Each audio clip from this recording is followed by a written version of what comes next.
जुन्नर तालुक्यामध्ये ओला दुष्काळ जाहीर व्हावा यासाठी आयोजित केलेल्या आंदोलनासाठी उपस्थित असलेले सर्व मान्यवर, सर्व शिवसैनिक बंधू आणि भगिनी, या ठिकाणी आज खरं तर मोर्चाचं आयोजन करत असताना मनस्वी खूप वेदना होत आहे। गेले कित्येक वर्ष आपण जुन्नर तालुक्याची भौगोलिक परिस्थिती पाहतो।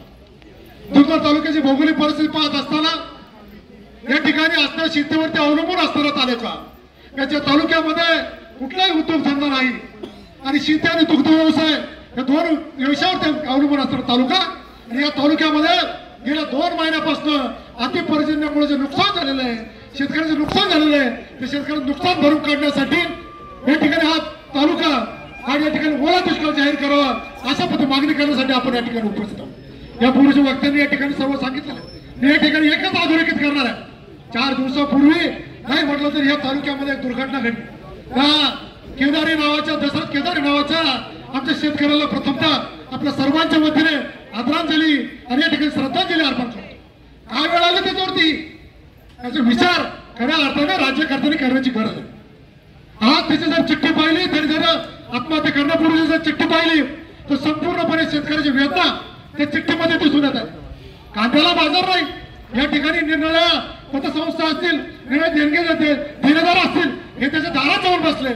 नाईलाजाने त्याला आपल्या मुलाबाळांना उडव टाकून आपला संसार सोडून ही लोकांची यात्रा संपवू लागली।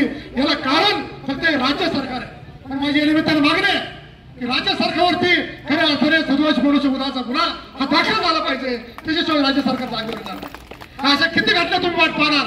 ही जी आत्महत्येची घटना आज आंतरराष्ट्रीय स्तरावरती गेली आहे। या निमित्ताने अधिकचं काही बोलणार नाही। जुन्नर तालुक्यामध्ये दुष्काळ जाहीर होत असताना या ठिकाणी बाकीच्या वक्त्यांनी सांगितलं, परंतु माझी मागणी या ठिकाणी आहे, एक शेतकरी म्हणून मागणी या ठिकाणी आहे की कुठल्याही परिस्थितीमध्ये दुष्काळ जाहीर होत असताना या तालुक्यामध्ये जिरायती बागायती जमिनीसाठी 1.5 लाख रुपये हेक्टरी आणि जिरायती जमिनीसाठी 1 लाख रुपये हेक्टरी अशा पद्धतीने या ठिकाणी तातडीने नुकसान भरपाई देण्यात यावी। ती नुकसान भरपाई देत असताना विजेची लाईट बिल ही संपूर्णपणे माफ झाली पाहिजे।